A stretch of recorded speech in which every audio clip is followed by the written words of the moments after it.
अस्सलामुअलैकुम वरहमतुल्लाहि वबरकातुह।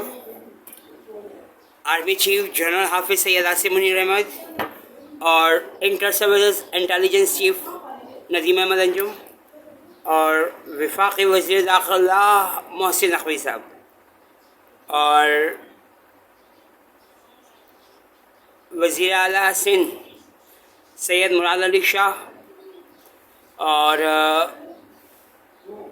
गवर्नर सिंध कामरान खान टेसरी। मैं एक कमरे का मकान लेने के लिए सुपर हाईवे सब्ज़ी मंडी गया था मैं, तो वहाँ मुझसे कहा जा रहा है कि भाई यहाँ 50,000 से लेकर 1 लाख तक का एडवांस है। अब मैं उनके चेहरे देख रहा हूँ कि भाई एक कमरे का मकान ले रहा हूँ, उस पर 50,000 से 1 लाख तक का एडवांस, मजाक कर रहे हो आप लोग। और फिर वहाँ पर एक स्टेट एजेंट ने मेरे साथ बुरा बिहेवियर किया कि निकलो मेरी दुकान से। मैंने कहा सर मैं पहली बार आपके पास आया हूँ। कहने लगा तुम्हें बात करने की तमीज़ नहीं है। मैंने कहा सर मैंने दरवाज़ा खोलते ही आपको सलाम किया है कि आप पर अल्लाह ताला की तरफ से रहमत और सलामती हो। कहने लगा ये कोई स्टेट एजेंसी नहीं है। मैंने कहा सर बाहर लिखा हुआ है रियल इस्टेट, आप कह रहे हो ये स्टेट एजेंसी नहीं है। कहने लगा तुम्हें समझ में नहीं आती, दरवाज़ा खोलो बाहर जाओ।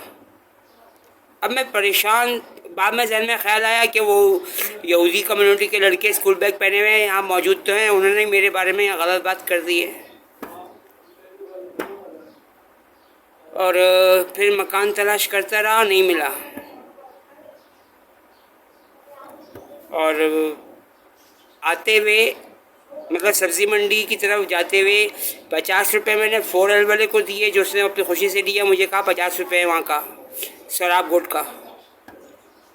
और वहाँ से A3 में बैठा तो उससे 30 रुपये लिए। सब्ज़ी मंडी उतर गया मैं। फिर वापसी में जो A3 में दोबारा बैठा था वो 40 रुपये में ज़िद कर रहा है। मैंने कहा भैया मैंने आते हुए 30 रुपये दिए हैं। क्या लगा निकलो मेरी बस से उतरो। मैं उतर गया। फिर रक्शे वाले से बात की, जो रक्शे वाला मुझे देख कर रुका था, चिंची मतलब 6 सीटर वाला, चिंची मोटरसाइकिल वाला नहीं, दूसरा वाला ही, जैसे शम्स पावर रक्षा है 6 सीटर 9 सीटर, जैसे साजगार है 6 सीटर 9 सीटर। तो उसने मुझे 40 बोले, मैंने उसको 30 बोले कि भाई मैं 30 में ही आया हूँ, 30 रुपये में मैं शराब गोट से यहाँ उतरा हूँ मैं। उसने कहा ठीक है बैठ जाओ। उसने मुझे पीछे बैठाना चाहा तो मैंने कहा मैं पीछे नहीं बैठूँगा, पीछे मेरे फेफड़ों का मसला है। तो फिर उसने मुझसे 30 रुपये कहा, ठीक है कहने लगा ठीक है बैठो आप। फिर उसने मुझे शराब गोट उतारा 4Q के स्टॉप पे, जो शैतान के पुजारियों और यहूदियों का और कादियानी मिर्ज़ाइयों का सबसे बड़ा इलाका है, और जो प्रिंस करीम आगा ख़ान ने इलाका कहा जा रहा था कि ख़रीद भी लिया है। जब मेरे वालिद साहब हयात थे तब उन्होंने मुझे ये बात बताई थी। तो वहाँ उससे मुझे फिर 4L ने 50 रुपये में उतारा, 4Q। और अब मैं बैठा हुआ व्लॉग बना रहा हूँ। ये कल की रुदात बताइए मैंने आपको। और आज की रुदात ये है कि पाइप का एक छोटा सा टुकड़ा जिसके दोनों तरफ चूड़ियाँ बनी हुई हैं, आधे फीट का टुकड़ा है। और जो इसका इंच है वो 1 इंच वाला पाइप है और दोनों तरफ चूड़ियाँ बनाई गई हैं। और वो पीस 280 रुपये का दिया जा रहा है। इतनी महंगाई। पाइप का एक टुकड़ा आप कहीं से भी ख़रीद सकते हो, वो आपको कितने का मिलेगा? आधे फुट का टुकड़ा कितने का मिल जाएगा? 60-80 का खाली। तो चूड़ियाँ बनाने के बाद क्या वो 280 रुपये का हो जाता है? तो ये जो मसली महंगाई कर रहे हैं, आपसे दरख्वास्त है कि इनको पकड़ में लाया जाए और इनके ख़िलाफ़ कार्रवाई की जाए।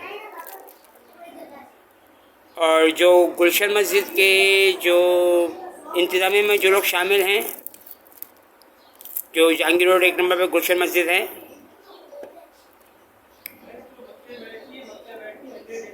उसके बारे में थोड़ी देर में बताता हूँ। 4 मिनट 34 सेकंड की वीडियो हो चुकी है। ये चलें इसी में बात कर लेते हैं। तो वहाँ मैं इमरान खान के बारे में बात कर रहा था, और ये कि पाकिस्तान पे अल्लाह ताला का अज़ाब आने वाला है, और ये कि इमरान खान को सपोर्ट नहीं करना, ना PTI को सपोर्ट करना, मुसलमानों के भेस पे ये हमारी यहूदी कम्युनिटी की जमात है। और ये पाकिस्तान के दुश्मन भी है PTI, पाकिस्तान तहरीक इंसाफ वाले। तो जो मस्जिद के इंतज़ामिया में जो अंकल शामिल थे, उन्होंने मुझे कहा भैया सियासत की बात करो ना करो। मैंने कहा सर मैं सियासत की बात नहीं कर रहा हूँ, मैं मज़हब की बात कर रहा हूँ। क्योंकि इमरान खान ने नऊज़ुबिल्लाह नबूवत का दावा कर दिया है, शदाना गुलजार ने और उमर अयूब खान ने, जबकि इमरान खान की औकात नहीं है कि ये नबी बन सके। 1000 बार पैदा हो के मर भी जाए, इमरान खान नबी नहीं बन सकता, इसकी औकात नहीं है। बहरहाल बाबा जी ने मुझे मस्जिद से निकाल दिया और इस मस्जिद में मैं पहले भी एक बार कुरान पाक पढ़ रहा था, तो पहले भी मुझे कहा गया कि आप मस्जिद में बैठ के तर्जुमे से आप कुरान पाक नहीं पढ़ सकते हो, कहीं और जाके पढ़ो। तो अब मुझे इस बात का जवाब चाहिए कि मस्जिदें ख़ास अल्लाह की हैं, तो क्या मस्जिद में कुरान पाक पढ़ना ममनू हो चुका है? तो इस हवाले से गौर फिक्र कर लीजिएगा आप लोग कि मस्जिद से बुतों की तस्वीरें हटवाई जाएँ, ताकि एक आम मुसलमान जब मस्जिद में दाखिल हो तो उसके दिल में सुकून और इत्मीनान की लहरें हों कि वो अपने अल्लाह के हुजूर सज्जा रेज़ होने जा रहा है। अल्लाह ताला उम्मत मुस्लिमा को अपनी पनाह में रहमत में हिफाजत में रखे और दूसरे वाले आपके बेगुनाह मर्द औरतों बच्चों बूढ़ों को भी। आमीन या रब्बुल आलमीन अर्रहमानिर रहीमीन। अल्लाह हाफिज़।